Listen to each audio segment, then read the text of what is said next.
दोस्तों, यदि आप पोस्ट ऑफिस में सुरक्षित मंथली पेंशन लेने के बारे में सोच रहे हैं, तो आप बिल्कुल सही जगह पर आए हो। यह वीडियो स्पेशल रूप से पोस्ट ऑफिस की मंथली इनकम के बारे में बनाया गया है। जब हमारी उम्र ज़्यादा हो जाती है, तो ऐसी स्थिति में हम अपने इन्वेस्टमेंट पर ज़्यादा रिस्क नहीं ले सकते हैं। इसलिए हम अपनी लमसम अमाउंट को एक ऐसी जगह निवेश करना चाहते हैं, जहाँ से हमें रेगुलर इनकम मिलती रहे, वह भी बिना किसी रिस्क के। इसके अलावा बहुत बार ऐसा होता है कि हमारे पास कोई लमसम अमाउंट सेविंग अकाउंट में रखा हुआ होता है। क्योंकि सेविंग अकाउंट में बहुत कम ब्याज मिलता है, इसलिए हम उस पर ज़्यादा ब्याज पाने के लिए उस पैसे को पोस्ट ऑफिस की एमआईएस स्कीम में इन्वेस्ट कर देते हैं। और साथ ही इससे मिलने वाली मंथली इनकम को यदि पोस्ट ऑफिस की आरडी स्कीम में निवेश कर देते हैं, तो हमें सेविंग अकाउंट से दोगुने से भी ज़्यादा ब्याज मिलने लग जाता है। आज की वीडियो में हम आपको बताएंगे कि यदि आपके पास 5 लाख रुपए हैं और उसे यदि आप पोस्ट ऑफिस की एमआईएस स्कीम में निवेश करते हैं, तो आपको मंथली कितना अमाउंट मिलेगा। नमस्कार दोस्तों, मैं हूं पवन और आप सभी का स्वागत है हमारे यूट्यूब चैनल पर। आज हम पोस्ट ऑफिस की एमआईएस स्कीम के बारे में बहुत ही सरल शब्दों में आपको समझाने वाले हैं, इसलिए वीडियो को बिना किसी स्किप किए अंत तक जरूर देखें, जिससे कोई भी जानकारी आपसे मिस ना हो। चलो दोस्तों, बिना देरी के फटाफट से शुरू करते हैं।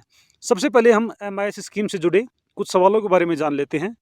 हमारा पहला सवाल है, इस स्कीम में कौन कौन निवेश कर सकता है।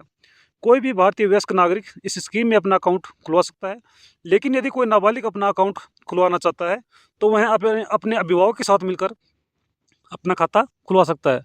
कोई भी एनआरआई इस स्कीम में अपना अकाउंट नहीं खुलवा सकता है। अब हम अपना अगला सवाल लेते हैं, इस स्कीम में कितने प्रकार के अकाउंट खोले जा सकते हैं। इसमें आप सिंगल और जॉइंट दो प्रकार के अकाउंट खोल सकते हैं।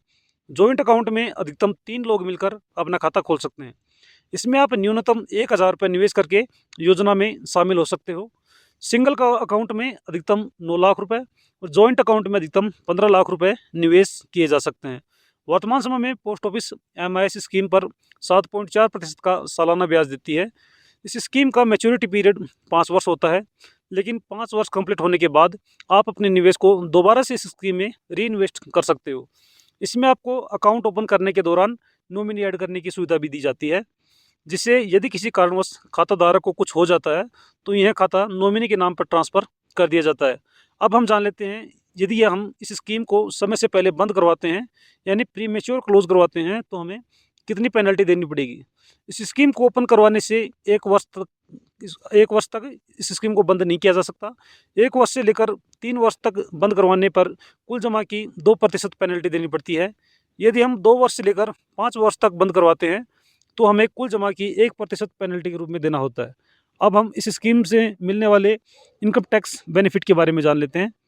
इस स्कीम में किए गए निवेश को इनकम टैक्स की धारा 80C के तहत क्लेम नहीं किया जा सकता है, और जो इनकम हमें हर महीने आती है, उसको आपकी कुल इनकम में जोड़ दिया जाता है।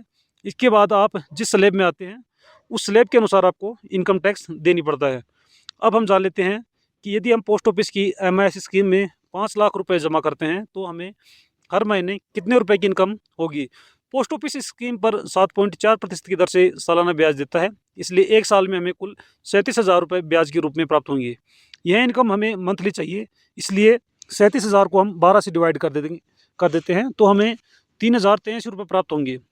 यह हमारी मंथली इनकम होगी, यानी जब तक हम इस स्कीम में इन्वेस्ट रहेंगे, तब तक हमें हर महीने 3,083 रुपये मिलते रहेंगे। तो दोस्तों, आज हमने पोस्ट ऑफिस की एमआईएस स्कीम से मिलने वाली मंथली इनकम के बारे में डिटेल से जानकारी ली है। यह जानकारी आपको कैसी लगी, कमेंट करके ज़रूर बताएं। यदि आपने इस वीडियो के माध्यम से कुछ नया सीखा है, तो वीडियो को लाइक ज़रूर कर दें। और यदि आप ऐसे ही फाइनेंस से रिलेटेड नए वीडियो देखना चाहते हैं, तो आप हमारे चैनल को सब्सक्राइब ज़रूर कर लें। धन्यवाद।